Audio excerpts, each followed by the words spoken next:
The Curse of La Llorona is set on the outskirts of the blockbuster Conjuring franchise, which may lend it a mainstream commercial appeal, but might also be too familiar. We've seen many of this film's supernatural scenarios before, in this franchise and in boogeyman haunting films in general. But in the end, The Curse of La Llorona ekes by thanks to its occasional playfulness and a sympathetic family. After a brief but brutal prologue set in 1673 Mexico, the film resumes in Los Angeles 1973, a period which Conjuring-verse fans will know is not long after the events of the LA-based Annabelle. Here we meet the movie's anchor, a solid Linda Cardellini as Anna Tate Garcia, a recently widowed social worker who unleashes the titular spirit after intervening on behalf of a disturbed woman's children. Cardellini brings a steeliness and world-weariness to Anna, who is a cop's wife and is an urban social worker, both of which means she's already dealt with fear and horrors completely separate from the occult variety. This life experience gives her a bit more edge than the Conjuring-verse's usually untried protagonists.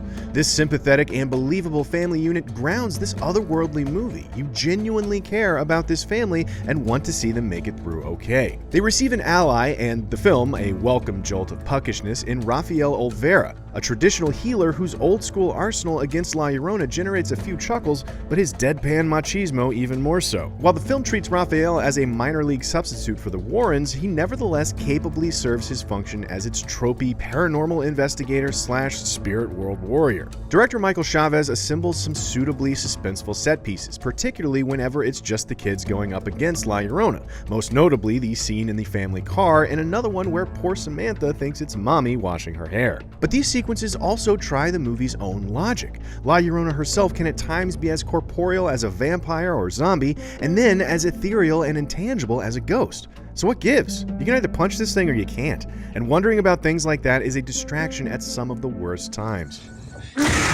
Much of the movie's story and overall execution is right in line with the Conjuring-verse, but now this entry, the sixth in the franchise, has further exposed the series' increasing reliance on formula. While there can be comfort in the familiar, there is also frustration, especially when the premise of this particular piece of folklore could lend itself to even better and scarier exploration. But maybe it will, in the next inevitable sequel or spin-off of the franchise. The Curse of La Llorona offers some decently suspenseful set pieces, and it has a family you care about at its center, but it's also a very familiar and formulaic Annabelle-adjacent entry in the Conjuring franchise. It's certainly not the weakest movie in the series, but it also doesn't necessarily bring as much new to the table as might have been expected given the compelling folklore the film borrows from. For more movie reviews, check out what we thought of Hellboy and Pet Sematary, and as always, be sure to follow and subscribe wherever you like to watch IGN. Introducing the all-new Up It News! Don't touch it. What's wrong with you?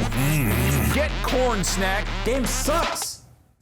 Bring it back. Up It Noon returns to IGN.com and YouTube this April.